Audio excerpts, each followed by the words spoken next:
अभी ये जो जजमेंट है हमारा, ये जजमेंट निकाला है, हमने कोई तुक्का नहीं मारा कि पहले हम सीपीयू कर लेते हैं या पहले हम ये कर लेते हैं, या हमने कोई भी कॉम्पोनेंट टेस्टिंग नहीं की सॉर्टिंग के लिए, क्योंकि हमने हर चीज को हमने एक सीक्वेंस के साथ हमें सेट को पंप करके देखना है कि सेट उचक तो नहीं रहा है, मतलब कहीं ऐसा फूला हुआ तो ठीक है। आप ध्यान दो,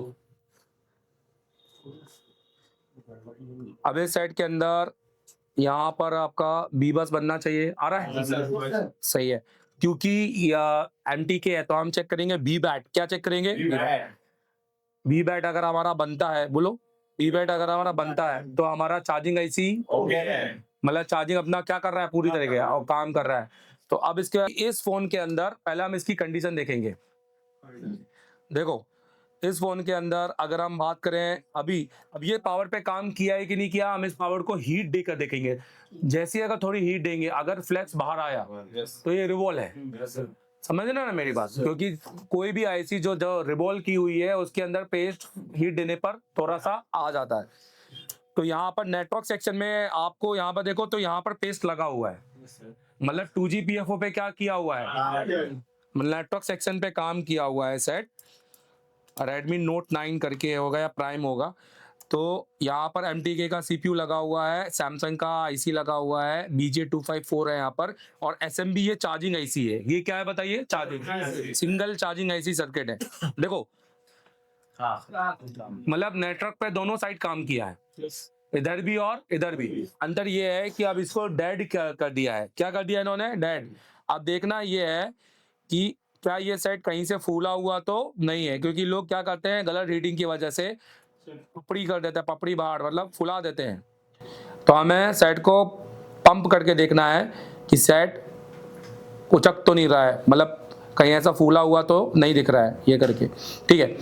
अब यहाँ काम नहीं हुआ, ये स्पीकर सेक्शन है यहाँ पर, मतलब सिर्फ नेटवर्क सेक्शन में काम हुआ है। किधर काम हुआ है? Network section. चलो तो अब हम इसका भी चेक करेंगे। क्या चेक करें सबसे पहले? पोर्ट। तो इसमें टाइप सी दो,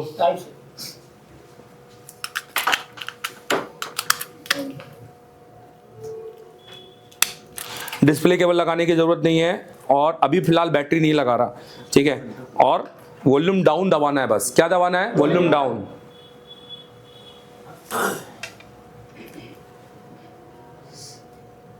यहां पर देखूंगा अभी बिना बैटरी के, फिर बाद में देखूंगा बैटरी लगाकर।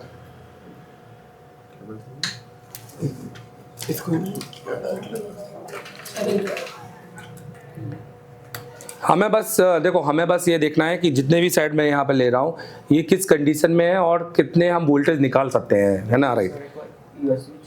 अब लो वॉल्यूम डाउन दबाओ, वॉल्यूम अप डाउन दोनों दबाओ, दबाओ।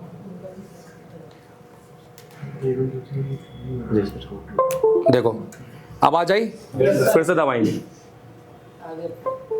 अब देखो पोर्ट बना और पोर्ट चला भी गया। एक मिनट का पोर्ट जा रहा है या स्टेबल जा रहा है, मतलब नॉर्मल पोर्ट बन रहा है। हेलो, इसका मतलब ये फोन में क्या एक्टिव हो रहा है? सीपीयू, और वो भी नॉर्मल तरीके से। मतलब हम इसको सबसे पहले फ्लैश कर सकते हैं, पर फ्लैश नहीं करना है, हर फोन को पहले फ्लैश नहीं करना होता है। अभी ये फोन या तो डेड आया किस कंडीशन में, हमें देखा अभी, हमें सब किसी ने नहीं बता रहे कि ये क्या कंडीशन है। हम तो मान रहे हैं कि भाई RF सेक्शन पे काम हुआ है, क्यों हुआ है तो भाई पता नहीं। और अब ये पोर्ट, अब ये नॉर्मल पोर्ट तो बना रहा है, मतलब सीपीयू सेंस तो हो रहा है। हम इसकी इन्फो लेंगे UMT से। क्या लेंगे? इन्फो। कि क्या हमें, बोलो क्या हमें इसको फ्लैश करना चाहिए कि नहीं चाहिए? तो UMT के अंदर इन्फो इसकी हेल्थ भी बताएगा। हेलो, अगर इसकी हेल्थ गड़बड़ बताई बता तो हम इसकी MMC को निकालेंगे, राइट। फ्लैश करेंगे तो देखेंगे फ्लैश हो रहा है कि नहीं हो रहा है। और अगर सब कुछ ओके है, बोलो, और अगर ये तब भी स्टक रहा एक रीडिंग पर, तो हम इसका सबसे पहले MMC को क्या करेंगे? रिवॉल्व। और उसके बाद अगर तो भी स्टक रहा तो फिर फाइनल कौन रिवॉल्व होगा? सीपीयू, क्योंकि दोनों ही पोर्ट बनाते हैं। हेलो, दोनों ही पोर्ट, क्योंकि ऑटो पोर्ट नहीं है, बोलो, मतलब यूएमसी को पूरे वोल्टेज मिल रहा है, रैम को, समझ में आ रहा है ना मेरी बात? तो इसमें पोर्ट बन रहा है, इसमें पोर्ट, तो पहले हम इस दोनों पे काम करते हैं, फिर हम समझते हैं क्या है। पहले हम जो पोर्ट नहीं बन रहा है उस पर देखेंगे, ध्यान दो। अच्छा, एक यूएमटी निकालो जरा मेरे उससे,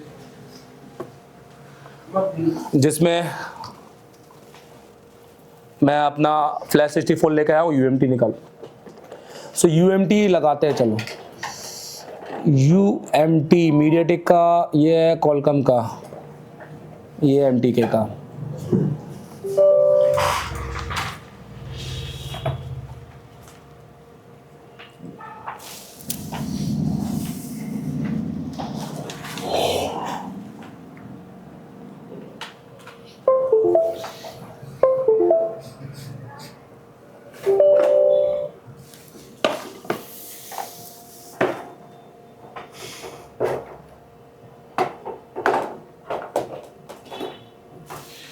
और अभी हम इसके सारे वोल्टेज भी चेक करेंगे, बिना किसी स्कीमेटिक के, बिना डायग्राम के देख सकते हैं कि हम कितने वोल्टेज तक पहुंच सकते हैं, राइट? Yes sir. और हम इसके अंदर एलडीओ चार्ट यूज करेंगे। क्या यूज करेंगे? LDO chart. तो ये हमारा यूएमटी है, जिसके अंदर हम फ्लैश में जाएंगे, यहाँ पर रीड इन्फो दिया नीचे दिख रहा है यहाँ पर, राइट? और अभी फिलहाल हम सबको किस में रखेंगे? ऑटो में। और हम इसको अब कनेक्ट करेंगे, तो दबाओ,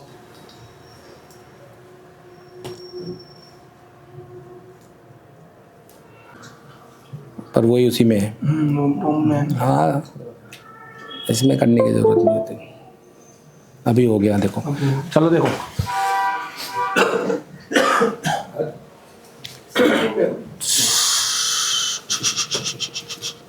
देखो ये स्टोरेज चेक कर रहा है, इंस्टॉलाइजेशन स्टोरेज, मतलब अब देख रहा है ये फेल्ड हो गया, मतलब यहाँ पर वो स्टोरेज को सही से डिटेक्ट नहीं कर पा रहा है। अगर यहाँ स्टोरेज, क्योंकि स्टोरेज की अभी तक कोई इन्फॉर्मेशन नहीं मिल रही, ना हेल्थ ना वो, मतलब सबसे मेन इंपॉर्टेंट यहाँ पर हमें अभी किसको रिवॉल्व करने को बोल रहा है? वो स्टोरेज, एमएमसी को। क्योंकि अगर यहाँ ये ओके होता, बोलो, तो हम फिर रिवॉल्व करते हैं सीपीयू को। किसको रिवॉल्व करते हैं? तो हमें खाली किस में पता चला है? मतलब रीड इन्फो में, रीडिंग रैम कॉन्फ़िगरेशन ओके बता रहा है, रीडिंग ईएमआई, मतलब देखो यहाँ पर रैम और ईएमआई के कॉन्फ़िगरेशन क्या दिखा रहा है? ओके बता रहा है, मतलब वो बता रहा है रैम का पूरा लाइन कनेक्टेड है और कॉन्फ़िगरेशन पूरा सही मिल रहा है। पर जब उसने सीआईडी चेक करने के बाद में स्टोरेज को चेक किया ताकि स्टोरेज की हेल्थ वगैरह बता सके, पर वो स्टोरेज को बता पा रहा नहीं है। मतलब हमारा इसका ये सोल्यूशन निकलता है कि हम इसका क्या चेक करें, मतलब क्या रिवॉल्व करें? एमएमसी। क्या रिवॉल्व करें? जो हम अभी रिवॉल्व करके देखते हैं एक बार कि क्या होता है और क्या नहीं। और इसको निकालने के बाद हम इसको फ्लैश 64 में भी समझेंगे कि क्या एमएमसी को फ्लैश 64 में क्या बता रही है। समझ में आ रहा है मेरी बात? क्योंकि देखो फिर उसके बाद आपका यही सब चालू होने वाला है, तो एक अपन को थोड़ा सा एक प्री नॉलेज मिल जाएगा कि ये बॉक्स में आके होता क्या है। सबसे पहले हम क्या करेंगे, हम इसके सारे वोल्टेज चेक करेंगे, क्योंकि पहले अब इसकी डीसी रीडिंग देखेंगे। क्या देखेंगे आप? DC reading. डीसी रीडिंग देखो, इस सेट की डीसी रीडिंग क्या आनी चाहिए तुम्हारे हिसाब से? स्टक 40 से 200, बोलो, जो फोन पोर्ट बना दे उसका हमारा डीसी रीडिंग हमेशा होता है 40 से 200 के बीच में। तो देखो यहां पर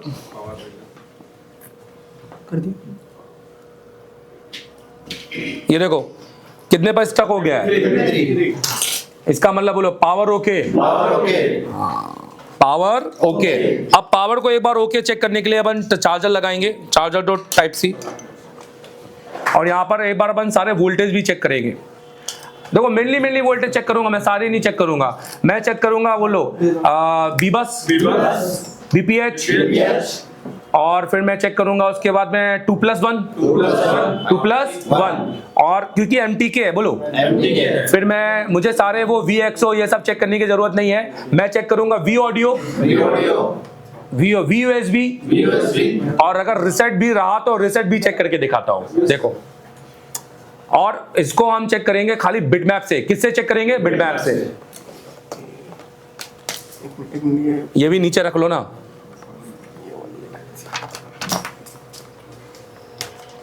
इसके अंदर पावर कौन सी लगी है, तो इसके अंदर MTK का पावर लगा है। यहाँ पर अगर हम वो दो ना कपड़ा, और ये थोड़ा ब्लैक पेस्टेड भी है, तो आपका थोड़ा ब्लैक पेस्टेड का भी हो जाएगा, बट खाली ये देखो MTK लगी है 6358। क्या लगी है बताओ? 6358। तो 6358 का आपने ये भी खोला हुआ, आपने ये भी फोटो खींचा हुआ था 6358 का, ये दिख रहा है राइट मेरे पास।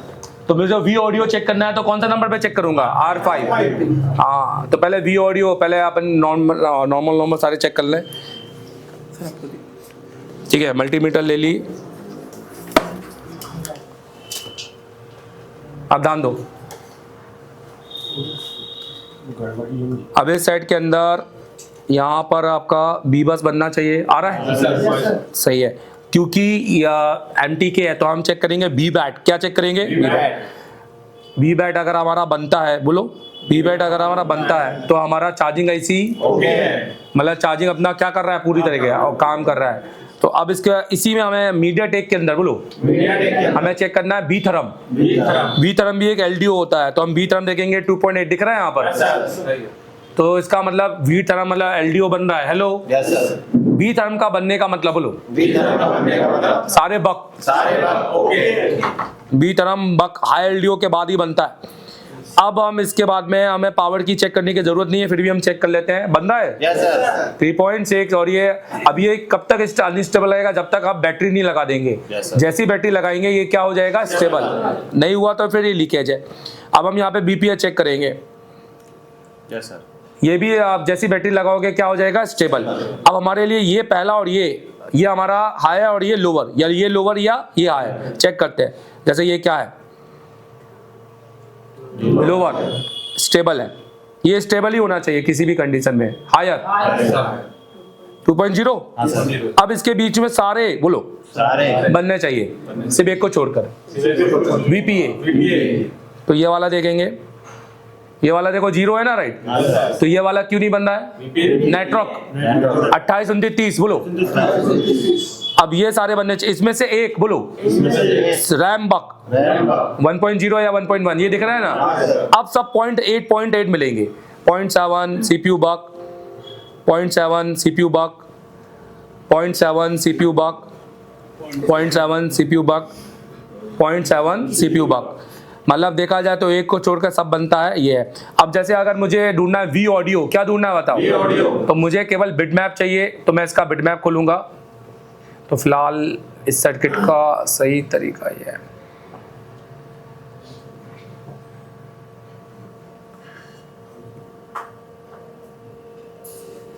और मेरा वी ऑडियो है आपका R5। तो मुझे मिलना चाहिए 2.8 वोल्टेज। कितने वोल्टेज मिलना चाहिए? लिखा हुआ है 2.8 वोल्टेज। तो वी ऑडियो हमें बताता है कि हमें भैया पावर ओके आगे बढ़ो। वी ऑडियो नहीं बना तो बोल रहा है पावर काम नहीं कर रहा है सही तरीके से। R5 तो TR ये है 5, तो ये कैपेसिटर यहाँ लगा हुआ है।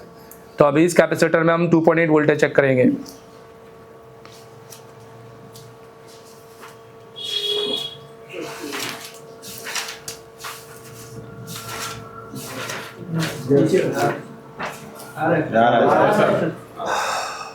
अब मोटा मोटा देखते हैं क्या VUSB बोलो। VUSB दोनों कहाँ पर है? यहाँ ये है N8 3 वोल्टेज। तो VUSB इसलिए चेक करना है क्योंकि VUSB शॉर्ट होते हैं सेटों के अंदर और आपका सेट तो वो भी नहीं ऑन होता। तो VUSB N ये N8 और ये बन रहा है यहाँ इधर एक कैपेसिटर में, और ये बन के जाएगा CPU के अंदर। किसके अंदर जा रहा है? CPU के अंदर।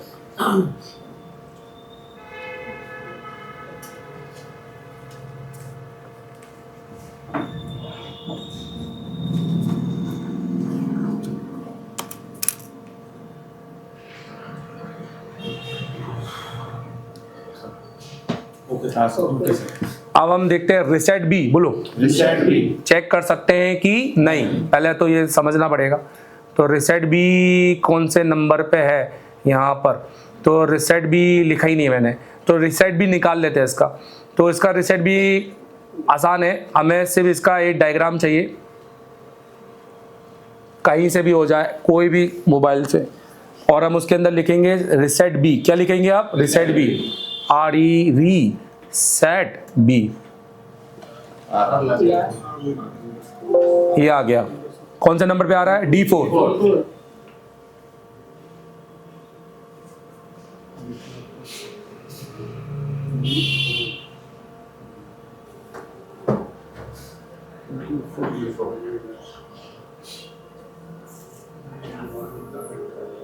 टीपी है इसका, टीपी है, और ये टीपी कहाँ पर है? पीछे। किसके ऊपर है? एमएमसी के ऊपर। ठीक है, चलो। तो ये वोल्टेज समझ में आ रहा है ना? राइट। हमारा को पता है, हमारे को यहाँ पर अभी एक फॉल्ट है, हमें इसका क्या रिमूव करना है? एमएमसी। चलो देख लेते हैं।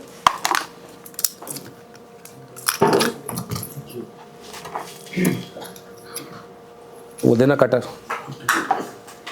अब देखो, मैं एमएमसी का पतरा काटूंगा बहुत। मैं हमेशा ना बोर्नियो देखकर पता, जैसे मुझे पता है मुझे कहाँ से पकड़ के ये हिलाना चाहिए, तो मैं वहाँ से नहीं हिलाता जहाँ से कॉम्पोनेंट है। मैं हमेशा बोर्नियो में देख लेता हूँ, जहाँ से मुझे लगता है वहाँ से। जैसे बोर्नियो में मुझे देखकर अभी क्या लग रहा है कि इस साइड कोई भी कॉम्पोनेंट नहीं है, तो आराम से पकड़ सकते हैं।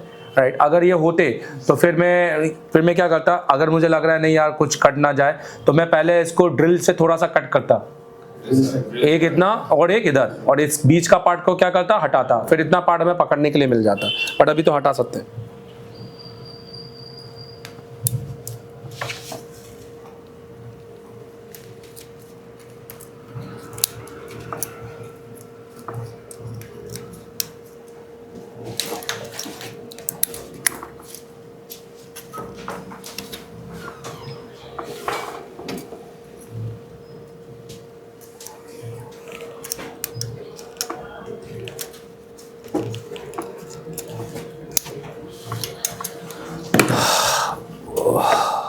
प्लेट दो, पीसीबी प्लेट दो।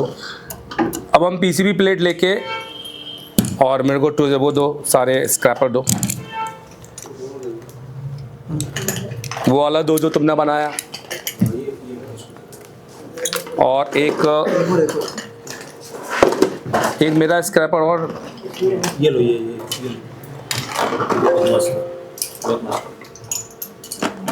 और एक वो वाला भी दो थोड़ा कर वाला। दे दो, ये दे दो, और एक बी वो दो। तो भैया चालू करो इसको। तो हमें सैमसंग का BJ254 है, निकालना है, कोशिश करना है कोई पैड वैड ना टूटे। सबसे पहले हम साइड ग्लू कट करेंगे। ये ग्लू कट करने में बहुत ध्यान देना है, क्योंकि इसके बीच में बहुत सारी ट्रैकें होती हैं। ये ग्लू कट इसलिए करना है क्योंकि ये कॉम्पोनेंट इससे अलग होने चाहिए, नहीं तो ये आईसी निकालते समय कॉम्पोनेंट भी उखड़ जाएंगे और ये पैड भी निकल सकता है। तो हमारा सबसे पहला जो ये है, ये दिखाओ यहाँ पर।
लाइव ले लो तो।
ये हमारा गोल्डन पॉइंट है जिसको हम बोलते हैं अलाइनमेंट।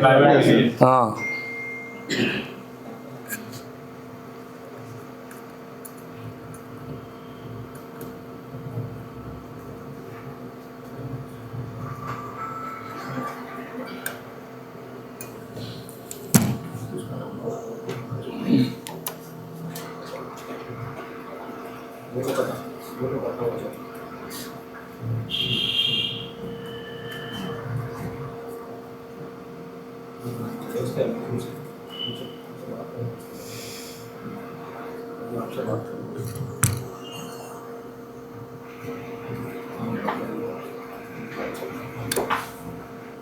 चलो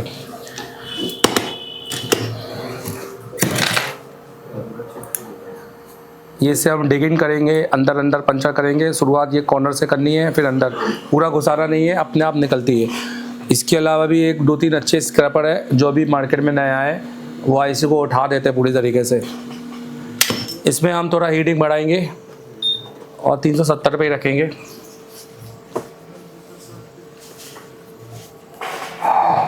फ्लैक्सिबल।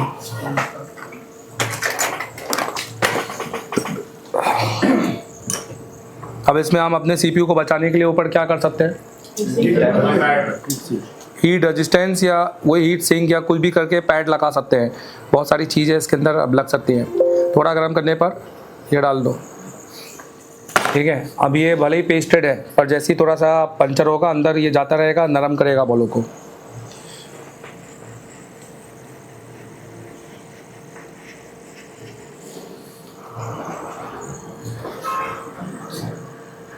ये देखिए कॉर्नर कॉर्नर से पंचर करना है, इस तरीके से puncture puncture puncture.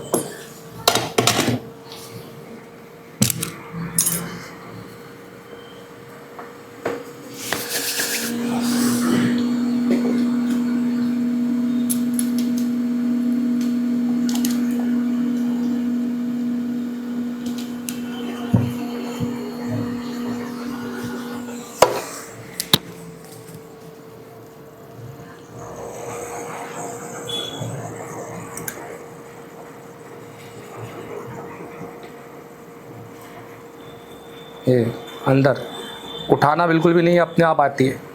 Puncture puncture puncture.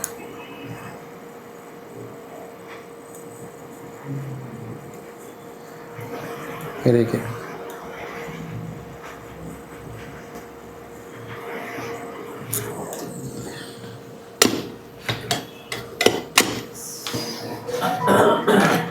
IC निकलने के बाद पहले हम ये इसको क्लीन करेंगे और वो देना कौन सा A4 कौन सा है, 4A।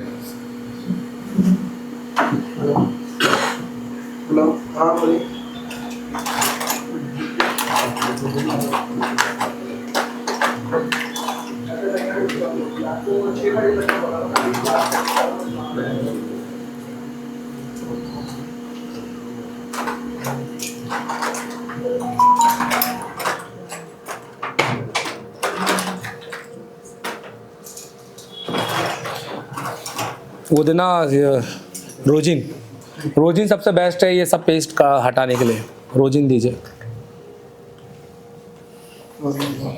तो पहले हम क्या करेंगे, बॉलों को छोटा करेंगे, नरम करेंगे रोजिन डालकर।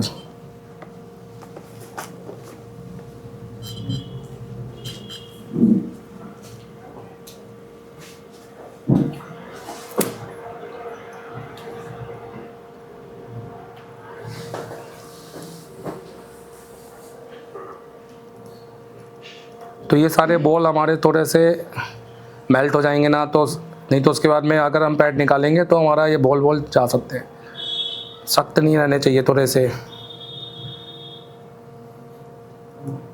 अब ये बॉल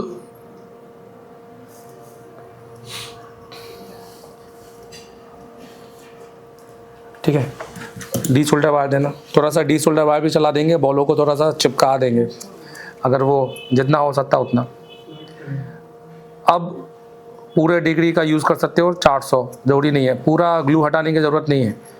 और ऐसा भी ऐसा करने की ज़रूरत नहीं है, ऐसा ये करने से आपके जो बॉल है वो निकल सकते हैं, लाइक हल्का हल्का सा, क्योंकि अभी अभी थोड़ा थोड़ा सा करेंगे बस।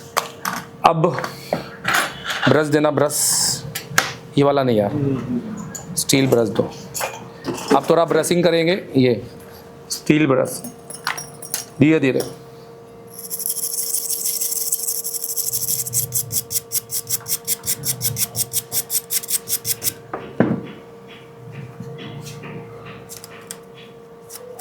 अब हमें अपने ग्लू का सही पता चल जाता है कहाँ कितना है, तो उतने हिसाब से हम यहाँ पे निकाल सकते हैं। अब सेम ही हीट रखेंगे जितना हमने ग्लू कट करने के लिए रखा था। इससे ना कभी भी CPU डैमेज नहीं होगा, ना बोर्ड के पिछवाड़ा ना अगारा, कुछ नहीं डैमेज होता। और ये 4A ब्लेड है, सबसे सही है। इस ब्लेड को आगे फावरे जैसा चलाएंगे,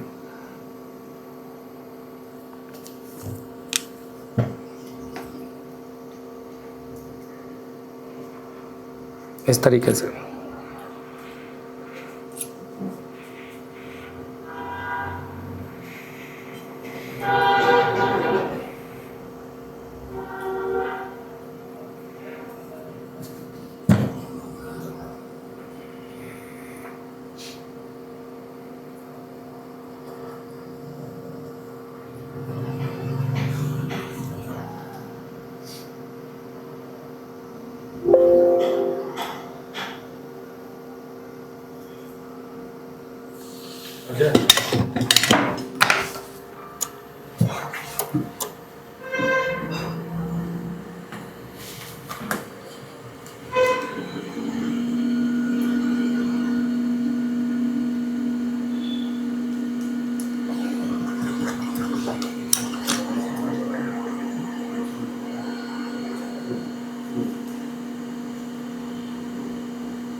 उधर ना IC होल्डर, IC होल्डर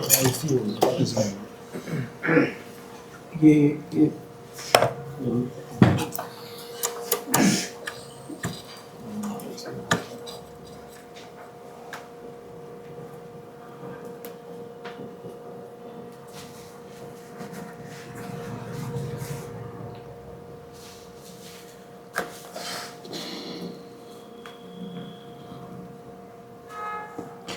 अब हमें हमारा टेम्परेचर लो कर लेना है, क्योंकि हम इस पर 400 डिग्री टेम्परेचर नहीं चला सकते, IC ख़राब हो जाएगी।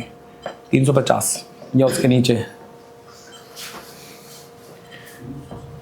अगर आप 350 के ऊपर लोगे तो IC आपका ख़राब हो जाएगा।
ठीक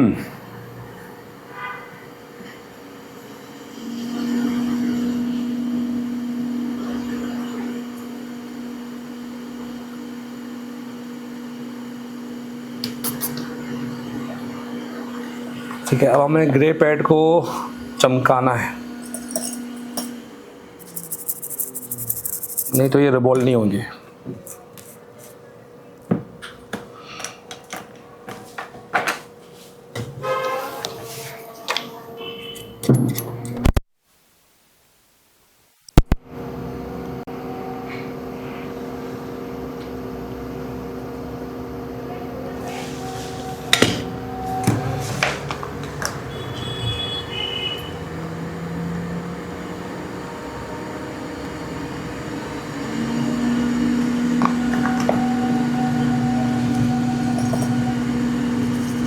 अब देखो इससे चमकाएंगे, तो देखो जैसे इसको चमकाएंगे ये सारे पैड सिल्वर होते जाएंगे। इस पर कोई पीपीडी लगाने की ज़रूरत नहीं है। ये देखो समझ में आया? Cleaning budget? Yes sir. 8 blue था ये। Yes sir. अब इसको रिवॉल्व करेंगे। लाओ एमएमसी लाओ और पीपीडी लाओ, और एमएमसी लगाने पीपीडी लगाने के लिए, और इसको रिवॉल्व करने के बाद फ्लैश 64 में कनेक्ट करेंगे और इसका सारा समझेंगे कि आईसी कैसे सही बताई जा सकती है, कैसे खराब। ये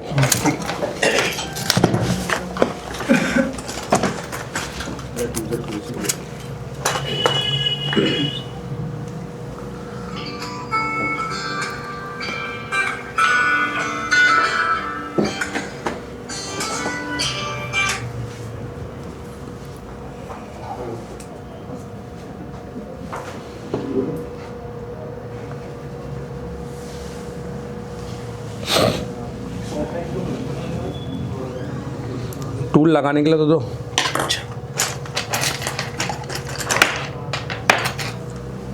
इसमें लगा है थोड़ा साफ।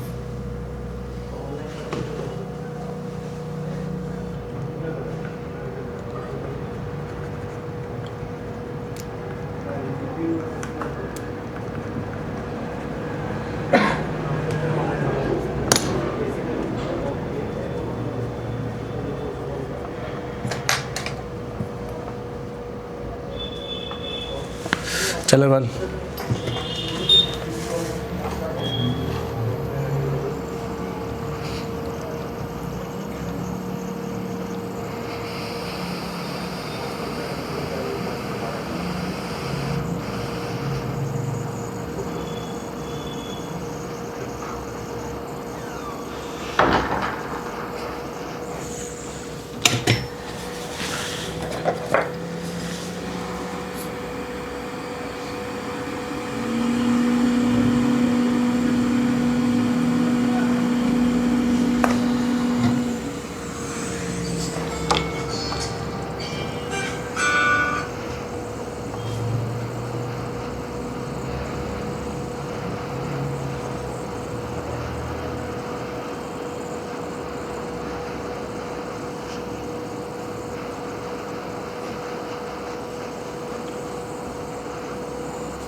एमएमसी में बहुत ज़्यादा काटा पीटी नहीं करनी है।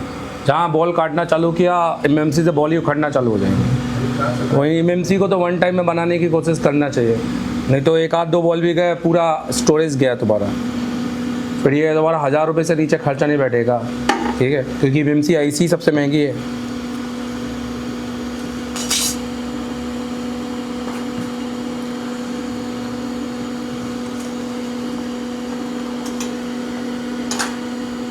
Yeah.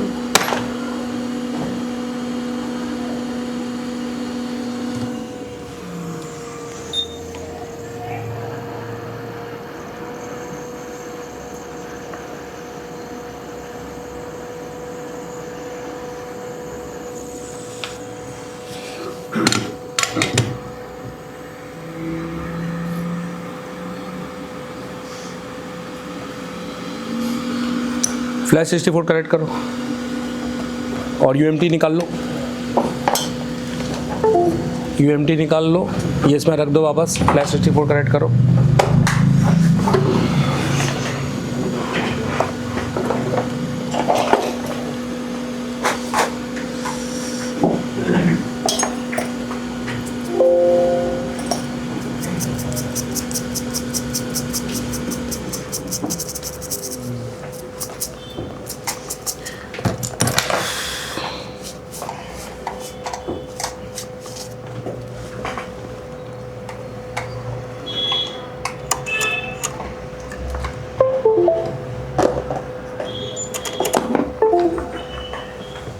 तो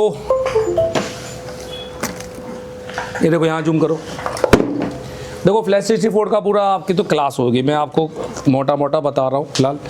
और वो दो जगह से आप यहाँ से भी पढ़ोगे और एप्लीकेशन में मुझसे भी पढ़ोगे। हाँ, मैंने अलग पढ़ा है इसको।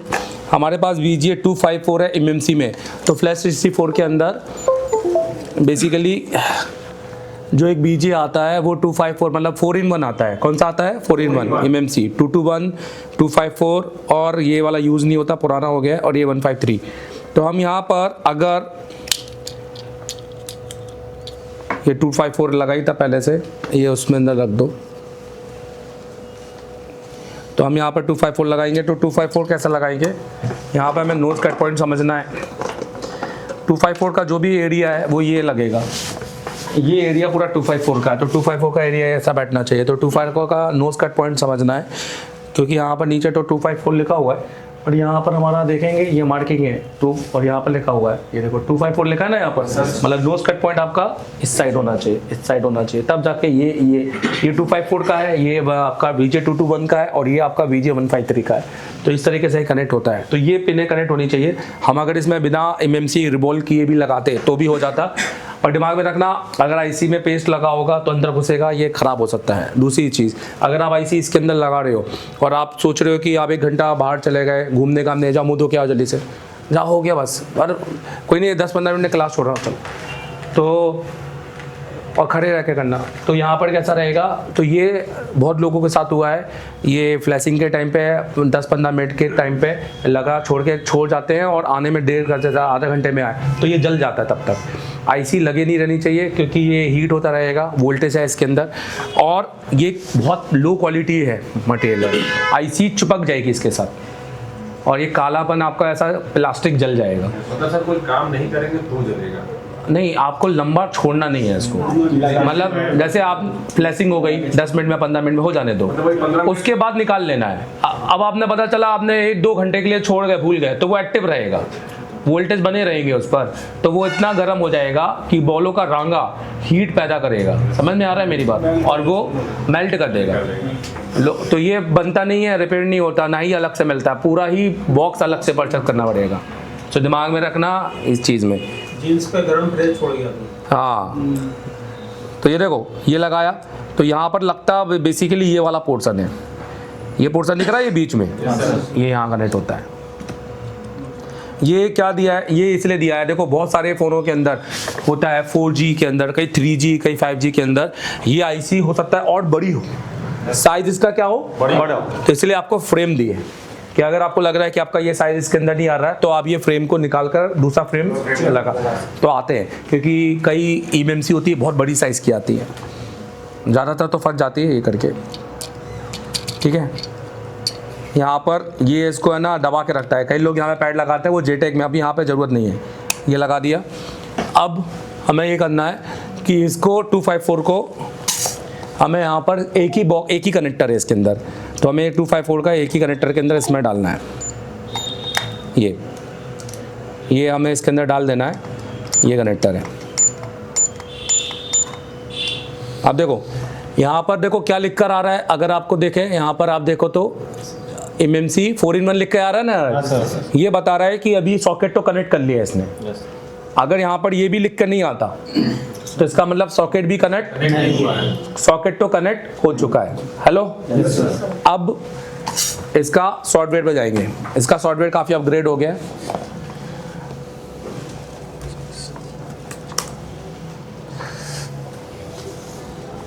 ये बॉक्स में रखो जरा सारे।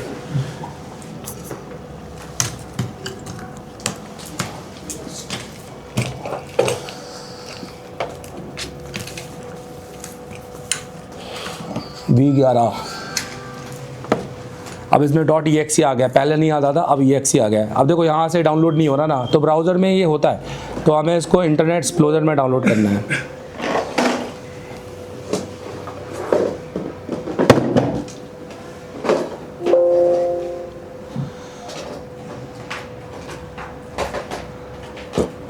कुछ कुकीज़ होती है जो आपको सेट करने की ज़रूरत है।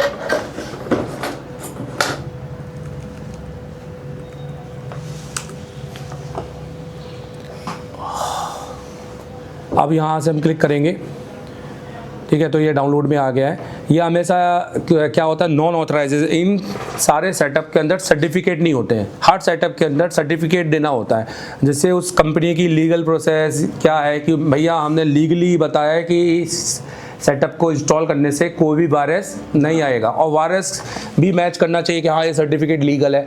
तो जब भी आप किसी नॉन सर्टिफिकेट EXE को चलाओगे तो वो हमेशा आपको ये बताएगा कि भैया इसके अंदर तो वायरस है, और वो रोक देगा। तो वो पूछेगा आपसे क्या करना है, ये हार्मफुल हो सकता है। हम बोलेंगे हमें नहीं, हमें चाहिए कीप एनीवे।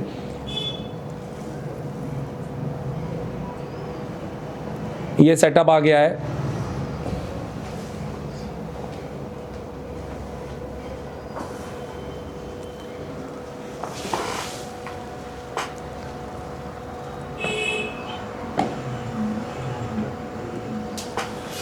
पहले क्या आता था, पूरा फोल्डर बन के आता था, अब सेटअप आने लग गया है। अब .exe, अब ये C प्रोग्राम में जाकर इंस्टॉल होने लगा है। पहले ये होता था कि बस यहीं से फोल्डर खोलो, यहीं से सेटअप चालू हो जाता था, बट अब ऐसा नहीं है, पूरा सेटअप दे दिया है।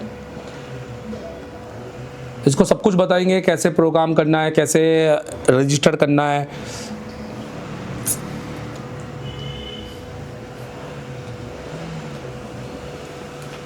बहुत छोटा सेटअप है और प्लग इन प्ले है। मतलब देखो अगर JTAG होता, ये होता, UEFI होता, बड़ी समस्या होती, चलने में ही दिक्कत होती, बट ये तो प्लग इन प्ले है, इसलिए मैं इसको डायरेक्ट भी चला सकता हूँ। ऑलरेडी डाला होगा पर पुराना, उससे भी चला सकता था, पर मैंने बोला नया सेटअप चला लेते हैं। हो गया, बस डन, इतना ही। अब यहाँ फ्लैश 64 बताओ कहाँ है?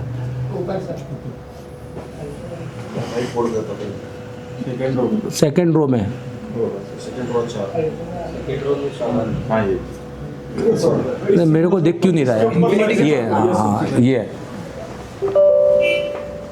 तो ये सर्वर से चलेगा, ऑलरेडी रिडर्स हो चुका है। ग्रीन कलर की बत्ती जलनी चाहिए यहाँ पर, ठीक है, ये कनेक्शन बताता है ग्रीन कलर, इसमें ब्लू भी जलती है अलग। अब फ्लैश 64 पूरा सर्वर से चलता है, ऑनलाइन होना चाहिए। अब यहाँ पर सबसे पहले हमें डिवाइस इंफॉर्मेशन आनी चाहिए। डिवाइस इंफॉर्मेशन तभी आती है जब तक ये पोर्ट नहीं बना ले। हेलो, अभी तक देखो डिवाइस इंफॉर्मेशन दे रहा है क्या? नहीं। ओ अरमान निकाल के लगाओ। तो ये अपने आप आने चाहिए। यहाँ पर एक फाइल बननी चाहिए, ऑटो प्लग इन प्ले। तो अब हम मतलब इसका मतलब है कि हमने जो क्या किससे लगाया था, थर्ड पार्टी सॉफ्टवेयर तो सॉकेट से लगाया था ना हमने, अब हमने क्या किया, डायरेक्ट लगाया। तो अब देखो, अब हमारे यहाँ पे डिवाइस इंफॉर्मेशन आनी चाहिए। यस सर, आ गया। तो ये प्लग इन प्ले है, इसमें कोई ड्राइवर नहीं है ये। सो बेसिकली अब हम क्या करेंगे, ये एरो बता रहा है हमको क्या करने के लिए, हम इसको प्ले करेंगे तो ये एरो हमको कनेक्ट करेगा। तो यहाँ पर ये विजिबल हो जाएगा। सबसे पहले ये अपनी सॉकेट ये कनेक्ट हो चुका है, ब्लूटूथ भी दे रहा है। इन फ्यूचर ये ब्लूटूथ में कुछ आपको देगा सुविधा, अभी तो कुछ भी नहीं है। यहाँ से ये हो गया कनेक्ट। अब देखो, अब उसने अगला एरो यहाँ दिखा दिया है, ये इसका रिकनेक्ट है। जब इसको हम कनेक्ट करेंगे तब तक हमें MMC की इन्फॉर्मेशन मिलेगी। तो इसके अंदर कनेक्ट करने का ऑप्शन यही है। तो हम इसको कनेक्ट करेंगे और देखते हैं कि सबसे पहले इसने हमको क्या दिखा रहा है, फ्लैश 64 का यहाँ पर कनेक्टर, यहाँ पे बॉक्स दिखा रहा है, और ये हमारा जो है सॉकेट, पर हमें MMC की इंफॉर्मेशन नहीं दिखाई है।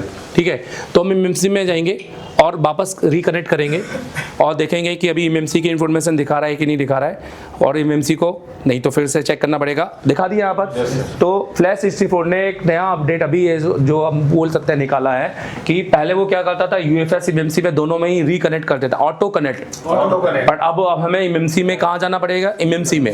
यूएफएस के अंदर एमएमसी डिटेक्ट नहीं करेगा, क्योंकि ये सबसे बड़ा मैटर ये हो रहा था, क्योंकि क्या हो रहा था कि अब देखो इसने एरर भी दे दिया, पर ये एरर बॉक्स का है, इसका नहीं है। सो आओ इस पे हम देखें यहाँ पर क्या क्या हम इसमें देख सकते हैं। ये एरर बॉक्स का है क्योंकि इसके अंदर बन रहा है। अभी देखो बॉक्स ने कनेक्शन छोड़ दिया ना अपना, मतलब बॉक्स डिस्कनेक्ट हो गया है, तो हम फिर से कनेक्ट कर लेंगे। तो मतलब यहाँ सबसे पहला इंपॉर्टेंट पार्ट है 8 बिट कनेक्ट होना चाहिए, जो कि हो रहा है।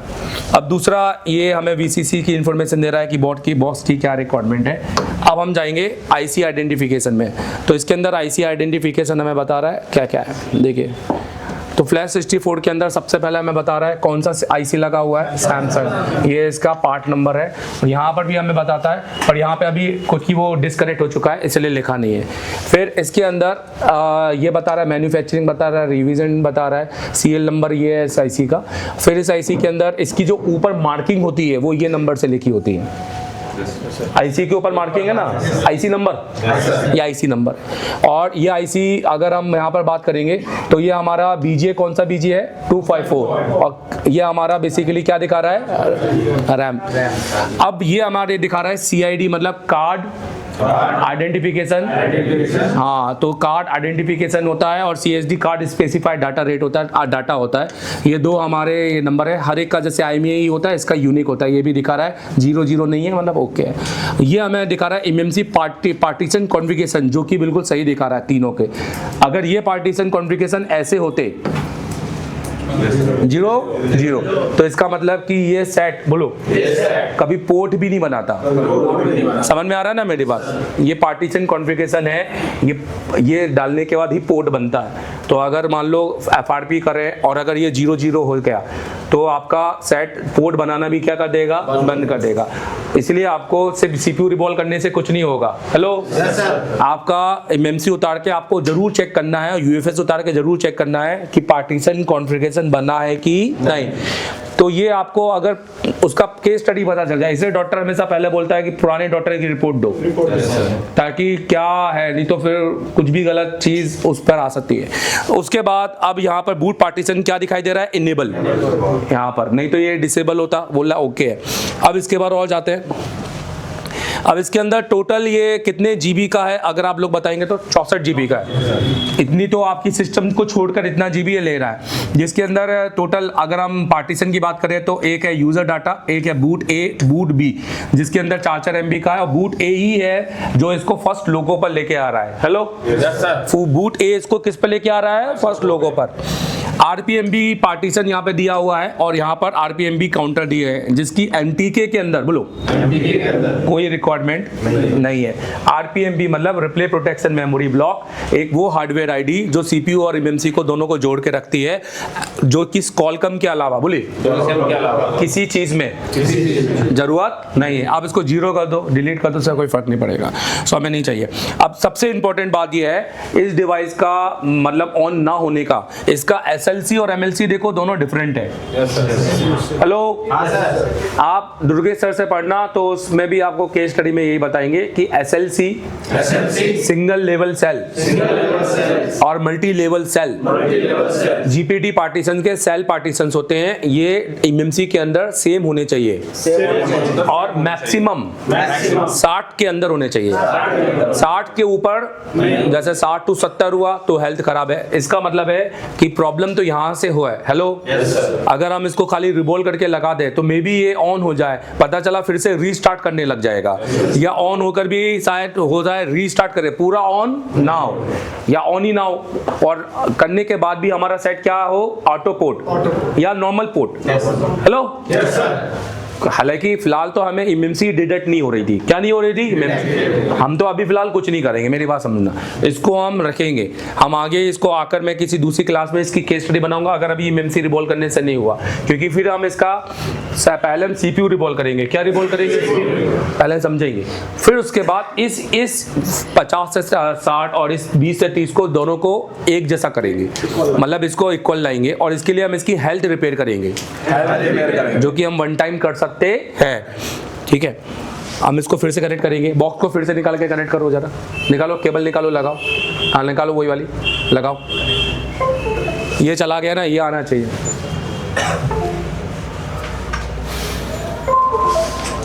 सही है। अब हमने हमारा जो वो पोर्ट है ना, वो पोर्ट असल में खराब है, वो पोर्ट छोटा पकड़ता है। अगर हम इसको इस पोर्ट के साथ करो ना तो ये नहीं छोड़ेगा। इस पोर्ट के साथ करो इसको, ये वाला यूएसबी हटा दो, माइक्रो अभी हटा दो कैमरा, तो देखो वो एक बार में कनेक्ट हो जाएगा। आपको आपके कंप्यूटर के अंदर 3.0 से वो बड़ा पोर्ट रखना पड़ेगा अगर आपको फ्लैश 64 में कनेक्टिविटी का इशू नहीं चाहिए। तो अगर आप पुराने कंप्यूटर में कनेक्ट करोगे तो बहुत इशू आएंगे। दूसरा बात, फ्लैश 64 मार्केट में सबसे बेस्ट है, पर अभी भी 1920 है। क्यों? क्योंकि इस कनेक्टिविटी का सबसे बड़ा मैटर है। ये कनेक्टिविटी कनेक्ट होने में बहुत दिक्कत करता है। बाकी इसके अंदर इतने ऑप्शन है, वर्ल्ड फर्स्ट इतने ऑप्शन दे दिए हैं कि अब तक किसी जेटेक बंद हो, इसने जेटेक को ही पूरा बंद कर दिया है। जेटेक लोगों ने जो जेटेक लेकर बैठे थे उनको उन्होंने बेच कर ये खरीदा है। आप कभी रामराज टूल से पूछना भोपाल वाले से कि तुमसे कितने ने जेटेक खरीदा, कितने ने फ्लैश 64 खरीदा पूरे साल में, तो जेटेक एक ने भी नहीं खरीदा होगा। तो जेटेक के अंदर कुछ भी नहीं है आज की डेट में, पर कनेक्टिविटी सबसे बेस्ट है। अब कनेक्ट करेंगे। अच्छा हाँ अब कर दिया, हो गया, अब हो जाएगा, अब चलिए। हाँ, तो हमने इसको कनेक्ट किया है, फिर से उसको आने देते हैं। बहुत कुछ है इसके अंदर, और हम इसका बैकअप भी निकाल सकते हैं। अभी हम इसका बैकअप निकाल लें तो बहुत सही होगा, क्योंकि बैकअप निकाल देने से अगर ये आईसी कल को पूरी डेड हो जाती है तो हमारे पास का सिक्योरिटी हो जाएगा। क्या रह जाएगा? सिक्योरिटी। मतलब हम इसका IMEI और बेसबैंड बनाने की जरूरत नहीं है, और सीधे हम डालेंगे बैकअप, सीधे फोन हमारा ऑन होगा, फ्लैश मोड पे ऑन होगा। हमें फ्लैशिंग फाइल भी डालने की जरूरत नहीं है अगर हम इसका एक्सक्लूड यूजर डाटा के साथ बैकअप बना ले तो। हाँ लाइव ऑन रखो, माइक भी ऑन रखो। स्मार्ट रिपोर्ट नहीं बता रहा है 50 है, इसमें ये दिक्कत दे रहा है। और प्री एंडोएल मतलब इसको बोलते हैं प्री LOEOL, ये भी नॉर्मल है। ये आपका बूट है, बूट। अब देखो अभी कोई एरर नहीं दिख रहा है, दिख रहा है ना, राइट, क्योंकि हमने पोर्ट सही लगा दिया है थोड़ा। अब ये यहाँ पर ये क्या कर रहा है, ये जितनी भी सिक्योरिटी है उसका बैकअप ले रहा है, प्राइमरी GPD का, ये MISC का, पैरा, कुछ इसमें फालतू के हैं जो हमें ज़रूरत नहीं है, फिर भी ये ले लेता है। FRP, अब ये हमारा मेन है NVCFG। अगर ये फाइल का बैकअप नहीं लेंगे तो हमारा बेसबैंड नहीं आएगा। ठीक है, NVCFG मतलब ये आपका NV डाटा है और CFG कॉन्फ़िगरेट फाइल है। अभी ये फाइल कैसा है ना, ये फाइल आपको फ्लैशिंग करने के टाइम पे ही आ जाता है, तो अगर आप बैकअप नहीं लेते हो, फ्लैशिंग करते हो तो भी आ जाएगा। पर IMEI भी तो चाहिए ना हमको, नहीं तो IMEI बनाने के लिए तो बहुत मगजमारी है इसके अंदर। NV डाटा, इसके अंदर भी बेसबैंड रहता है, ये भी ज़रूरत है, ये 2 फाइल। तो अभी इन सब का ये देखो यहाँ पर ये बैकअप ले रहा है, ये ट्रांसफर स्पीड भी बताएगा हल्की बीच में 104 Mbps पर सेकेंड है, मेगाहर्ट्ज 104 है मेगाहर्ट्ज, 4 Mbps पर सेकेंड ले रहा है। ये अपनी स्पीड को 200-400 तक डाल सकता है, पर ध्यान रखना फ्लैश 64 MMC के लिए स्पीड नहीं बना, UFS में बना है। आप UFS लगाओगे तो स्पीड मिलेगी, MMC में वही स्पीड मिलेगी जो बाकी बॉक्स में मिलती है। इसमें MMC में तगड़ी स्पीड नहीं मिलती, UFS में मिलती है। सर ये बैकअप सिक्योरिटी वाला है? हाँ सिक्योरिटी बैकअप, ये ऑटो बैकअप ले रहा है। ये ऑटो ले लिया, मान लीजिए नहीं लेता है तो हम मैनुअल जाके हाँ मैनुअल तो लेना ही लेना है, और अगर हमें स्किप करना है तो शिफ्ट दबा देंगे। अगर हम शिफ्ट दबा देंगे तो ये स्किप हो जाएगा। अब अच्छा कोई बॉक्स अब तक, ये वर्ड फर्स्ट बॉक्स है जो सिर्फ कनेक्ट करने पर ऑटो बैकअप ले लेता है। भाई इतना ही आ गया तो हम इस आईसी को चेंज करके कोई भी आईसी लगाकर सैमसंग की हम अपना सेट को ऑन कर सकते हैं, क्योंकि हमें मेन मसला बैकअप लेना, बैकअप का रहता है। सिक्योरिटी नहीं मिलता ना तो लंबा खिंच जाता है। इसके अंदर FRP होता है। अब देखना, ध्यान देखना, बहुत अच्छे से बता रहा हूँ, शायद याद रहे भविष्य पे।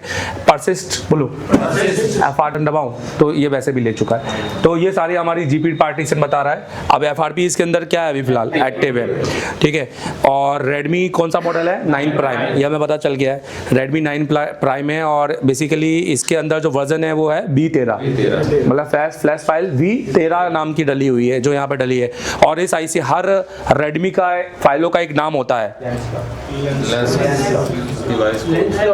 ठीक है, तो ये इसका नाम है। तो अभी अपन इसका खाली अगर बैकअप बनाए, क्या बनाए, बैकअप, कि अभी चलो एक बैकअप तो बना ही लेते हैं। तो अपन को सबसे पहले ध्यान देना, यहाँ पर नीचे देखो, नीचे पार्टीशन दिखाई दे रहा है यहाँ पर, ये देखो, यह पार्टीशन पे आ जाते हैं, यहाँ से आप सारे पार्टीशन का बैकअप बना सकते हैं। तो सबसे पहले जैसे मुझे बनाना है सिक्योरिटी का बैकअप, किसका बैकअप, तो जो अपन चाहे तो अगर अपन को नॉलेज है तो अपन सिंगल फाइल को ले लेंगे और खाली रीड करेंगे, राइट। पर अगर अपन को नॉलेज नहीं है तो अपन पूरी पीली फाइल जो येलो कलर की फाइल दिख रही है वो सब सिक्योरिटी है इनके हिसाब से, पर सारी यूजफुल नहीं है। और इन्होंने एक अच्छा ऑप्शन दिया बैकअप का, किसका दिया है, बैकअप। जब हम इसको टिक करेंगे तो ये ऑटोमेटिकली हमसे पूछेगा क्या करना है। तो हम यहाँ पर एक फोल्डर बना देते हैं, तो इसी में बना देते हैं,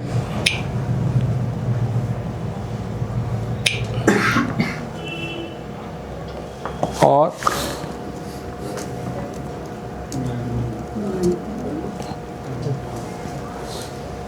फिर इसके अंदर भी एक फोल्डर बनाना पड़ेगा और इसके अंदर रखेंगे बैकअप।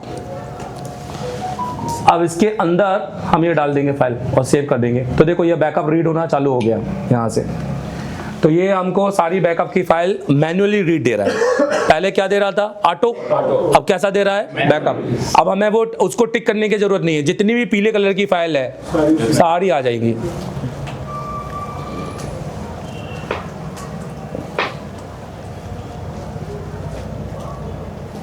तो सर ये अलग सेव हुआ होगा और जो ऑटोमेटिक बनाया है वो अलग सेव है, दोनों का सेव बताता हूँ कहाँ हुआ है। देखो डायरेक्टरी नीचे दिख रही है तुमको, सी वाली प्रोग्राम डायरेक्टरी दिख रही है ना, ये आपकी डायरेक्टरी है।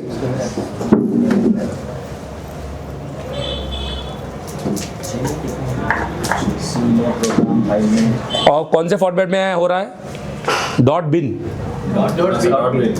हर फाइल किस में जा रही है बताइए, .bin में। अभी ध्यान देना, जैसे मान लेते हैं इस आईसी की हेल्थ बहुत ज़्यादा गिर गई है और ये आईसी कभी भी मर सकती है, या हर एक फाइल को रीड करते समय एरर आ रहा है, तो यहाँ पर एक ऑप्शन है जो कि वर्ड फर्स्ट ऑप्शन है, स्लो रीड राइट। बोलो slow read write, bad MMC. अगर हम इसको टिक कर देंगे, बोलो, तो ये अपनी क्लॉक स्पीड को इतना कम कर देगा कि ये एक फाइल मतलब दे सकता है। 50% चांस है कि जो फाइल नहीं मिल रही है दूसरे बॉक्स में वो इसमें मिल जाएगी, क्योंकि इसमें ऑप्शन दिया है। अभी हमारी क्लॉक स्पीड 104 है ना, तो कई लोग क्या होता है जिनको नॉलेज नहीं होता है, तो अगर आपका अच्छा नॉलेज है तो आप जब आपका एरर आएगा, तो जब भी हम एरर आता है क्योंकि हम ज्यादा क्लॉक स्पीड में चला रहे हैं, हम इसकी क्लॉक स्पीड को क्या कर देंगे, कम। मतलब यही बैकअप बहुत धीरे होगा और धीरे होगा। जो है एक बैकअप 4 सेकंड में हो रहा है वो 40 सेकंड में होगा, और हो जाएगा। तो अगर जिनको नहीं पता होता है वो इसको टिक कर दे, स्लो रीड राइट। तो ये बहुत अच्छे ऑप्शन इन्होंने दिए हुए हैं। इसके अंदर एक दूसरा ऑप्शन है आरपीएम भी, जो हमें जरूरत नहीं है, पार्टीशन, ये सब बताऊंगा अभी मैं। प्रोविजन और एडवांस टेस्ट क्या होता है, अटैक्स। अब सबसे इंपॉर्टेंट ये है कि हम इसको अभी नहीं छेड़ेंगे, बाकी मेरा मन तो कर रहा है कि मैं इसका हेल्थ भी रिपेयर कर दूं, पर हम इसको अभी नहीं छेड़ेंगे क्योंकि ये सब सीखने का अपना प्रोसेस है, राइट। अपन अभी इसको लगा के देखेंगे कि क्या इस कंडीशन में सेट किस कंडीशन में जा रहा है। हेलो, ये सेट तो 100% ऑन होगा अभी, या तो इसका एमएमसी रिवॉल्व करके, बोलो सीपीयू रिवॉल्व करके, या हेल्थ, तीन ही तरीके से रिवॉल्व। इसके बाद चौथा कोई तरीका नहीं है, इसके 3 ही सोल्यूशन है। मैंने क्या, एमएमसी रिवॉल्व, सीपीयू रिवॉल्व, क्योंकि हो सकता है कि एमएमसी सीपीयू से कनेक्ट नहीं हो रही हो, ये भी तो हो सकता है ना भाई। अब ये हो गया डन। अब ये कहाँ हुआ, तो हम इसके लिए यहाँ जाएंगे और हम इसकी जो डायरेक्टरी है हम यहाँ से इसको कॉपी कर सकते हैं।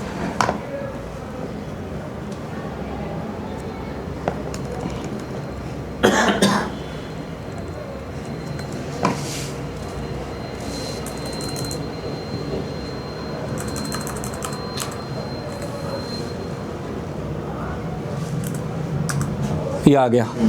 तो हमें अगर हम फाइल पे टिक करेंगे तो एरर आ जाता, तो तो बेसिकली अरे कहाँ गया, ये आ गया। तो हम यहाँ पर जाएंगे Redmi 9 बैकअप फ्लैश 64, मतलब सबसे पहले प्रोग्राम 86 में गया है। हेलो मतलब सी के अंदर किस में गया है, प्रोग्राम 86, और उसके बाद में फ्लैश 64 का एक यहाँ पर क्या है, अब इसके अंदर हमने यहाँ पर बैकअप में गया है, और फिर हमने अलग से फोल्डर बनाया यहाँ पर, और ये बैकअप का ये, तो ये सारी फाइल हमारी आ गई है। अब हमें सबसे इंपॉर्टेंट अच्छे नॉलेज के साथ ये देखना है कि सारी फाइलों में, बोलो साइज होना चाहिए, कोई भी साइज 0 KB का, क्योंकि वो फिर डमी फाइल है, रीड तो कर लिया है और डाटा, तो कई बार होता है कि रीड होने के बाद में भी डाटा मिलता नहीं है, इसलिए देखो साइज को कि साइज मैटर कर रहा है, मैटर बहुत करता है। अब ये रॉ प्रोग्राम 012 क्या है, ये इन फाइल को डायरेक्टली एक साथ डालने का है, मैं बताऊंगा। अब इसके अंदर जो कंपनी ने किया वो कहाँ डाला, बैकअप में, MMC के अंदर, और ये सैमसंग में, और ये वाली ये हमारी जो MMC अभी हमने कनेक्ट की है ये MMC के अंदर, और इसके अंदर यहाँ पर अगर हम यहाँ पे बात करेंगे, इसके अंदर हम देखेंगे यहाँ से इसने इसको रीड करने की कोशिश की होगी। ये देखो ये फाइल दिख रही है यहाँ पर, NV डाटा पैरा, ये उस किसने की, ऑटो, पर हम इस पर ऑटो पे ध्यान ही नहीं देते, ऑटो पे क्योंकि क्या ही मतलब है, हमें अपना खुद का मैनुअली करना है। अब बैकअप मिलने के बाद, बोलो देखो नोट्स बनाते हैं, देखो किसी भी अगर हम यहाँ पर MMC का क्या ले रहे हैं बैकअप, तो हम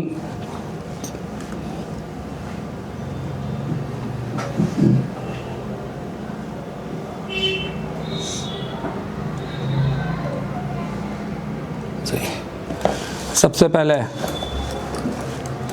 सिक्योरिटी बैकअप, बोलो सिक्योरिटी बैकअप ले लिया। अब अपन सबसे पहले अब लेंगे, अब हमारे पास में टोटल पार्टीशन ध्यान देना यहाँ पर, तो सबसे पहले हम जो बैकअप लेंगे वो लेंगे बूट A बूट B, तो बूट A बूट B, बोलो हाँ बूट A, और बूट A हमें हमेशा लेना है फुल, और ये कितने MB का होता है, 4 MB।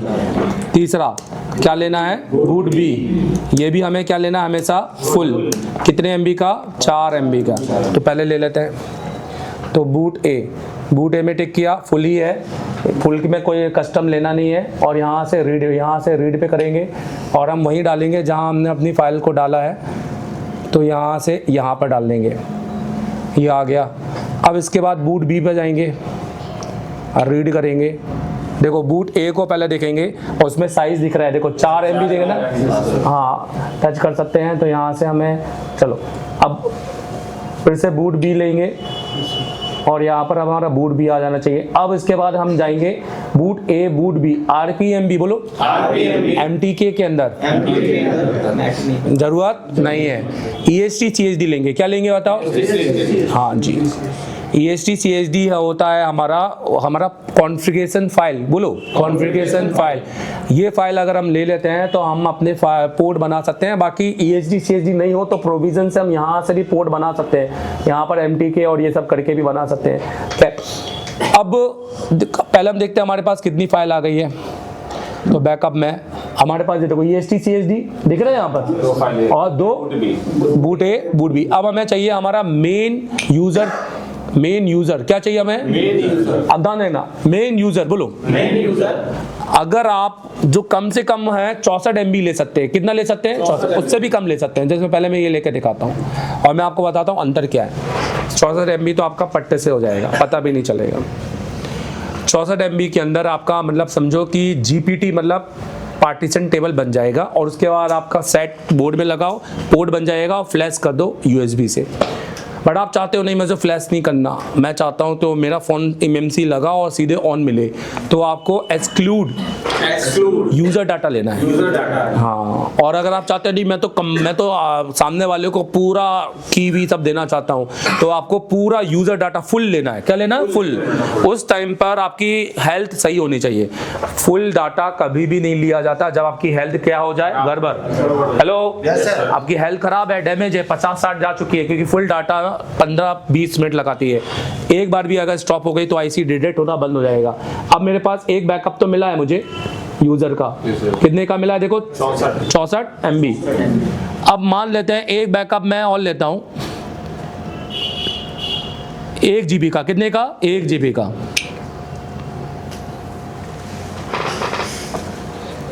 1 GB में क्या होगा? 1 GB में इतना हो जाएगा कि सेट लोगो पर आ जाएगा। हेलो, सेट लोगो पर आ जाएगा। लोगो पर स्टक, लोगो पर फ्लक्चुएट करना मतलब अप डाउन करेगा, रीस्टार्ट कर देगा 1 GB पर।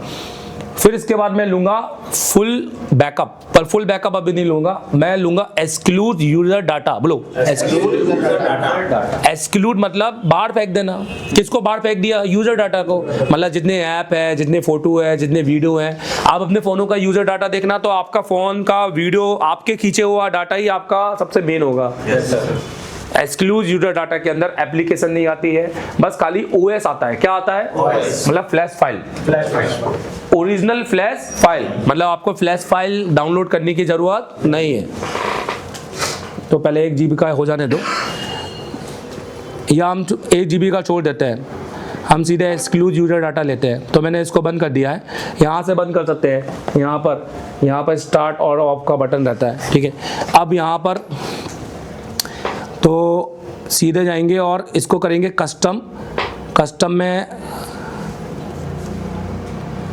कस्टम के अलावा फुल, जब भी फुल में देखो स्किप यूजर डाटा दिखाई दे रहा है राइट यहाँ पर, आप समझना। अब जैसे ही मैं इसको रीड करूंगा तो ये कम से कम इसकी फाइल के हिसाब से लेगा, मतलब 4-5 GB या जितना भी लेगा।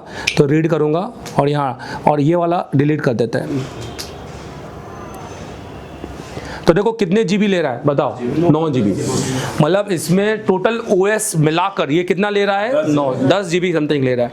तो ये फाइल लेने के बाद अगर मेरी पूरी आ गई तो मेरे पास कभी भी Redmi अगर 9 Prime आया तो मैं इस OS से, एक टेस्टेड OS है, मैं अपना फोन ऑन कर सकता हूँ। हेलो, हाँ, इसमें टाइम लगता है लेने में, तो हम इसको बंद कर देते हैं। अभी अपने पास इतना टाइम नहीं दे रहा अपन ये सब बताने के लिए। अब इन फाइलों के अंदर होता क्या है देखिए,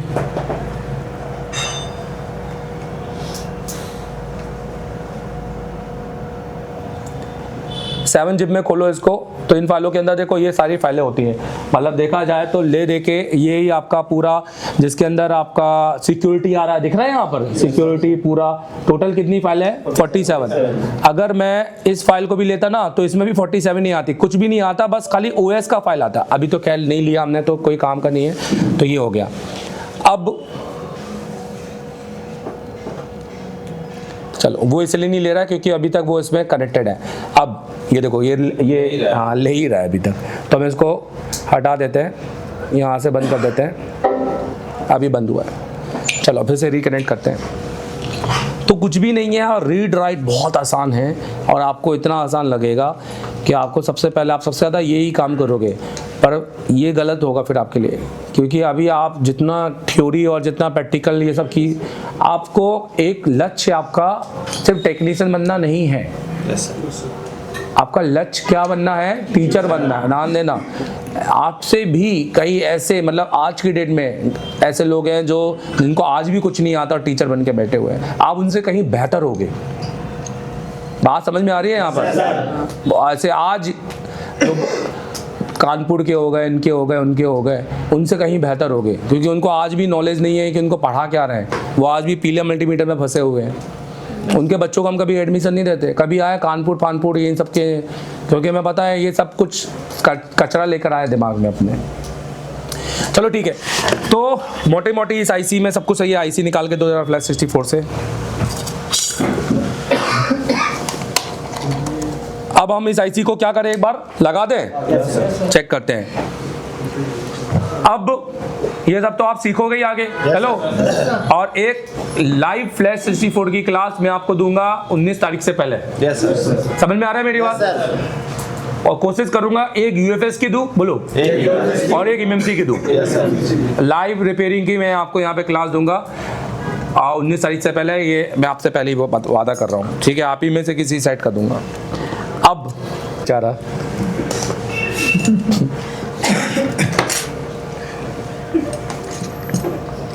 नहीं, उसको बोला उसकी गोटियां मत दिला, है ना? नहीं,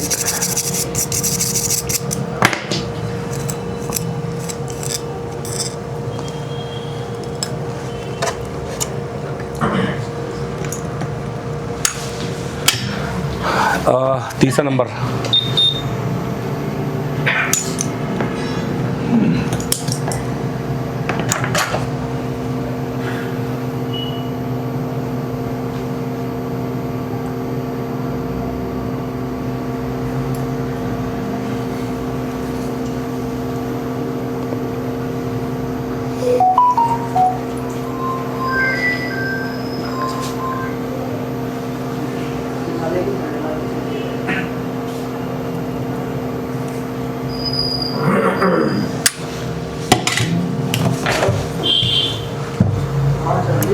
अभी हम एक बार इसको उसमें लगाएंगे कंप्यूटर के साथ और ये चेक करेंगे क्या ये ऑटो पोर्ट बना रहा है कि नहीं, तो मतलब ही नहीं है एमएमसी लगाने का। हो सकता है कि हमारा सीपीयू हिल गया हो। समझ में आ रहा है मेरी बात? हमें इसको किस में लगाना है बताइए? कंप्यूटर के अंदर लगाना है। चेक करने के लिए दो डीसी से भी ना डीपी से भी ना सकते हैं, डीपी से ये वो स्टक हो जाएगा। तो उसका एक मतलब पर्टिकुलर वो होगा ना कि इतने पे जाकर अटक जाए। हाँ 40 से 200 सेम, 40 से और 200। हाँ, और अगर कंप्यूटर के साथ लगाएंगे तो पोर्ट बना देगा। पोर्ट बनाने का मतलब ये 40 से 200। पोर्ट बनाने का मतलब ये सीपीयू एक्टिव है, खाली आप इस समय कोई की नहीं दबाएंगे। तो कोड बनाएगा। अब ये क्या बनाएगा? ऑटो पोर्ट लगाओ इसके अंदर। टाइप सी देखो ले ली। तो इसका मतलब हमारा सीपीयू कनेक्टेड है। अब देखो ये बना रहेगा, अब ये जाने वाला नहीं है। सही है? हमेशा जानना, मैं हमेशा कहता हूँ कि पोर्ट के लिए काम करो। किसके लिए काम करो? पोर्ट के लिए। पोर्ट बनाओ। नहीं बन रहा तो पहले पोर्ट बनाने पर काम करो। जहाँ पोर्ट बना वहाँ सेट अपने आप ही चालू होगा, क्योंकि फिर मसले कम हो जाएंगे। फिर आपका जितने भी मसले हैं सारे एमएमसी और सीपीयू के बीच में। समझ में आ रहा है मेरी बात? और फाइनल रैम, क्योंकि अगर पोर्ट ही नहीं बन रहा है तो फिर पावर को हमें ध्यान देना पड़ेगा, राइट? पूरे एलडीओ चेक करने पड़ेंगे, पोर्ट क्यों नहीं बन रहा भाई, कहीं शॉर्टिंग तो नहीं है।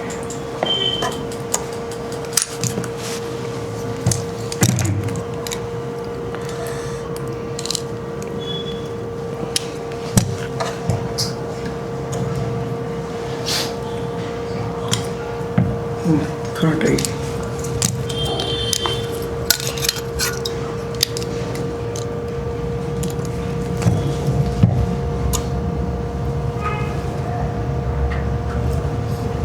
कचरा साफ करेंगे।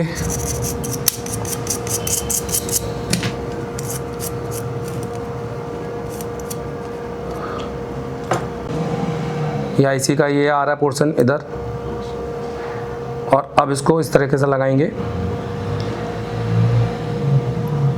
ये वाला, अभी ये वाला भी दिखना चाहिए, ये भी दिखना चाहिए और ये भी दिखना चाहिए, सारे दिखने चाहिए। ये देखिए, तो अभी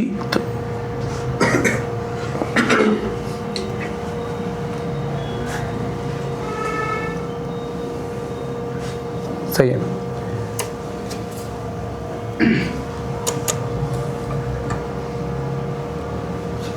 अब चैनल 2 पहले कम हीट पर रखेंगे।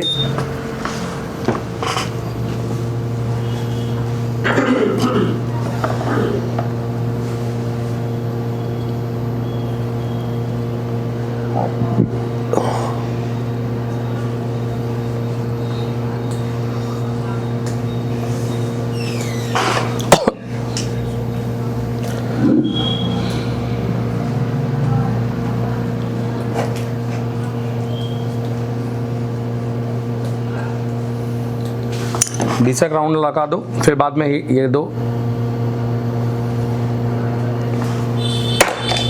अब इसी हीट पे करते आएंगे। लाइक अभी करना नहीं है, कोई भी हीट बढ़ाना नहीं है, एकदम से सीधे हीट डालेंगे, वो टेम्पर होता है। सीपीयू भी करना पड़ेगा, बहुत चीज़ें जाएंगे। टाइम दो खुद को, ठीक है? नहीं अभी नहीं, पूरी तरीके से करेंगे।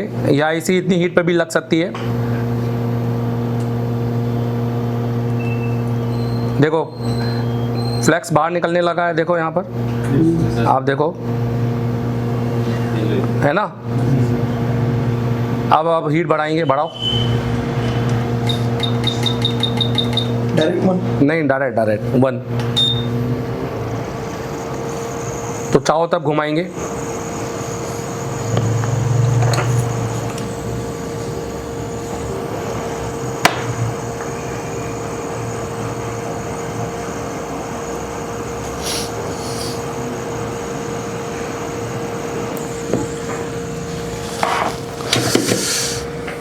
वो फैन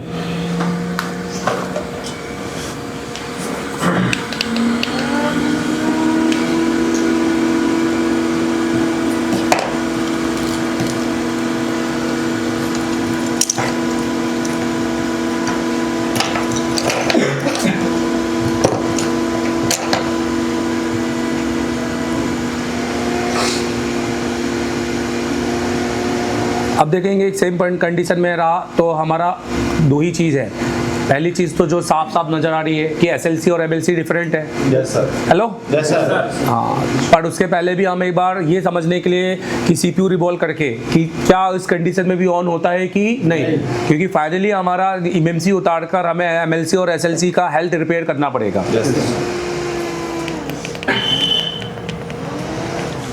अब यहाँ दिखाइए और इसको उसमें भी देखेंगे, ये भी दिखाओ, इसका एम्पियर भी पता चलेगा। हो सकता है कि चालू हो पर डिस्प्ले ना आए, तो हमें एम्पियर 1 एम्पियर के ऊपर भी देखेगा यहाँ पर। अब इसके साथ क्या कनेक्टेड है, ये मल्टीमीटर हटा दो, मल्टीमीटर कनेक्टेड है, ये कनेक्टेड है ना, ये हटाओ, ये हटाओ।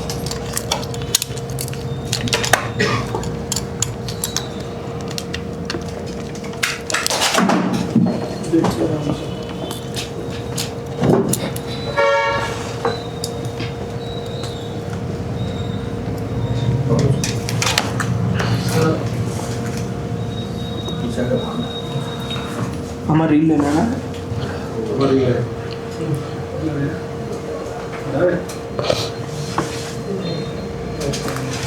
Yes sir.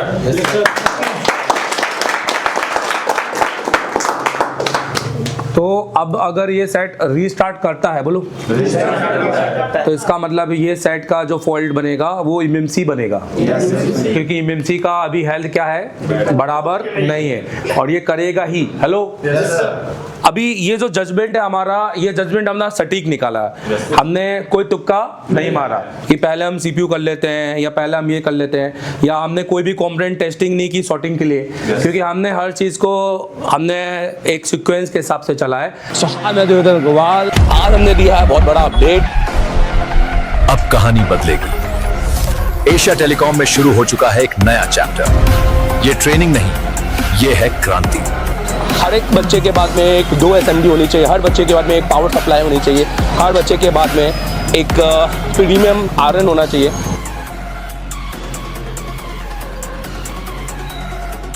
देश का एकमात्र इंस्टीट्यूट एशिया टेलीकॉम, जिसे डायरेक्ट चाइना की कंपनी ने कोलैब किया है। कराते हैं एंड्रॉइड पे केबल काम, यह आईफोन के लिए नहीं है, तो आप आईफोन के लिए बिल्कुल भी आप ये वीडियो को स्किप कर सकते हैं। एंड्रॉइड दोस्तों, सबसे पहले तो हमारा काम है, हम इस कोर्स को बोलते हैं CPU मास्टर। ये ऑल इन वन कोर्स है। ये कोई ऐसा नहीं है कि आपने सॉफ्टवेयर पढ़ना है तो सॉफ्टवेयर पढ़ा देंगे, MMC पढ़ना है तो MMC पढ़ा देंगे। ये ऑल इन वन कोर्स है। अगर आपको ऑल इन वन पढ़ना है, एक फीस में सब कुछ, जिसमें आपको रहना, खाना, वोट सब कुछ हो, और आपके साथ जाकर 11 महीने का अपडेट भी, जिसका हम एक थोड़ा सा नॉमिनल चार्ज लेते हैं, और वो भी क्यों, वो हम इसको आपको बताएंगे वीडियो के एंड में, आप देखिएगा जरूर। दोस्तों, इस कोर्स को हम कहते हैं CPU मास्टर कोर्स, क्योंकि हमें CPU मास्टर, आप देखेंगे ये एशिया टेलीकॉम का है कंप्लीट एंड्रॉइड कोर्स और मास्टर एंड्रॉइड कोर्स। ये हमारे ऑनलाइन कोर्सेस है, आप इनको भी ले सकते हैं, मैं इनकी डिटेलिंग भी करूंगा। CPU मास्टर कोर्स होता है, हमें बच्चों को CPU का मास्टर बनाना है एंड स्किल। तो हम हमेशा सबसे पहले हमारी काउंसलिंग करते हैं कि बच्चा बैठने लायक है कि नहीं। हम हर एक को एडमिशन नहीं देते हैं। अगर कोई गलती से एडमिशन लेके आ भी जाता है तो हम काउंसलिंग क्लास में उसको अलग कर देते हैं, हम उनसे फीस नहीं लेते हैं। मतलब अगर आप 10 घंटे बैठने के सक्षम हो, अगर आप इतनी मेहनत करने के लायक हो, प्रैक्टिकल लैब है, यहाँ इतने सारे जो टूल्स हैं, ये सब आप यूज भी करते हो कि खाली ऐसे देखने के? ये एक पहला इंस्टीट्यूट है जहाँ टूल यूज होते हैं। हेलो, पन्नी लगे वाले टूल नहीं है, ठीक है। हमेशा मोबाइल बनाते समय या उनसे उनका हैंड स्किल इतना परफेक्ट होने के बावजूद भी मोबाइल उनसे ऑन नहीं होता है, उनके लिए ये एप्लीकेशन एक वरदान के रूप में है। अगर आप ये एप्लीकेशन के अंदर इनकी जो भी इनके चल रहे हैं ऑफलाइन क्लासेस जो अभी तक के चल रहे हैं और आने वाले 11 महीने तक के सारे वीडियो आपको अपडेटेड मिलेंगे, और इनके साथ इनका software MMC flash 64 plus DSO का कोर्स, जो कि DSO का कोर्स ऐसा कोर्स होता है जो कि आपको किसी भी इंस्टीट्यूट में सिखाया नहीं जाता है, नहीं बताया जाता है, क्योंकि उनको उस चीज़ की जानकारी ही नहीं होती हैं, आपको इस ऐप के अंदर मिल जाएगा। और आप ये ऐप लेने के लिए प्ले स्टोर में जाकर एशिया टेलीकॉम के नाम पे है, जिसको आप इंस्टॉल करके आप उसको परचेस कर लीजिए और उसमें देखेंगे कि आपको पिछले 11 महीने तक का सारे डाटा और आने वाले 11 महीने के लिए भी अपडेट रहेगा, जो कि आपको हर दिन एक ना कोई अपडेट मिलता रहेगा इसके चक्कर। और आपका हैंड स्किल भी इतना परफेक्ट हो जाएगा कि आपको कहीं कोई दिक्कतें नहीं होंगी। इसके लिए आपको प्ले स्टोर में जाके एशिया टेलीकॉम का एप्लीकेशन डाउनलोड करके करना पड़ेगा।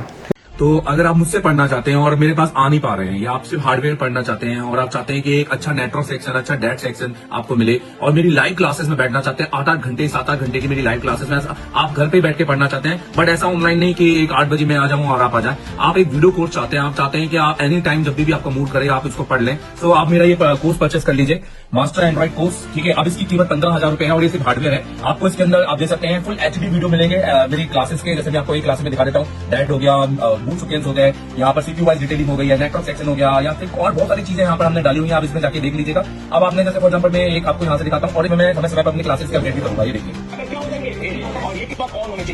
तो अगर आप अभी इसको खरीदते हैं तो अभी इसकी कीमत 15,000 रुपए है और ये एक साल के लिए है, जिसमें आप पूरा हार्डवेयर, ऐसा लगेगा कि मैं एशिया टेलीकॉम में बैठा हूं, पर सिर्फ हार्डवेयर और ये सिर्फ वीडियो कोर्स रहेगा और उसके अलावा कुछ नहीं। Thank you very much. अभी डाउनलोड करो एशिया टेलीकॉम का Asia telecom mobile repairing course application play store से।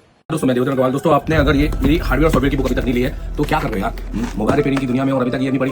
500-550 पन्ने में सोचो, ऐसा तो है नहीं कि कुछ नहीं दिया होगा, अरे बहुत कुछ दिया है। बहुत सारे लोग सिर्फ सोचते रहते हैं कि क्या हम सीख पाएंगे क्या नहीं है, जब तक लोगों नहीं पता कैसे चलेगा। Boot sequence, hardware, component testing, इतनी चीजें मिल जाएंगी जो आपको नॉर्मली कहीं पर सर्च करने पर भी नहीं मिलेगी, या किसी का भी एक वीडियो खोलोगे ना तो आधा घंटा लग जाएगा और इसका एक पन्ना भी पढ़ लोगे तो इतनी नॉलेज मिल जाएगा कि क्या ही बोल सकता हूँ। और बहुत सारे लोगों ने इसको खरीदा है और फायदा भी उठाया और बहुत अच्छी रिव्यू भी है। आप इसको जाकर परचेस करो हमारी वेबसाइट www.asiatelecom.in। सिंगल लोगे तो 1599 कुरियर चार्ज के साथ, ये लोगे तो 1599, और अगर दोनों कॉम्बो एक साथ लोगे तो आएगा 2599 एकदम डिस्काउंट के साथ। और ये 9 से 10 दिन में आपको मिल जाएगी इस तरह के कुरियर में डबल लेयर के साथ में। ये जा रही है हमारी इमरान अंसारी हरियाणा और ये कॉम्बो होती है, देख रहे हो ये। तो ये वो है जो सीखना चाहते हैं, ये वो है जो किसी का रास्ता नहीं देखते हैं, ये वो है जो पहले सीखने में पैसा लगाते हैं, फिर दूसरा अपने चीजों में जो जरूरत है पूरी करने में, क्योंकि जब तक अगर इससे वो है ना और भी पैसा कमा सकता है। ठीक है, और इसके अलावा ये देखिए, ये एक और हमारी हार्डवेयर, आप चाहते हो कि आपको कुरियर आज के आज निकले तो जाइए वेबसाइट www.asiatelecom.in, इस पे परचेस कीजिए। 2 नंबर है, आप चाहो तो बात कर सकते हो। आपको आईडी 2-3 दिन के बाद में आपको कॉल करके दी जाएगी। ठीक है, thank you very much, all the best.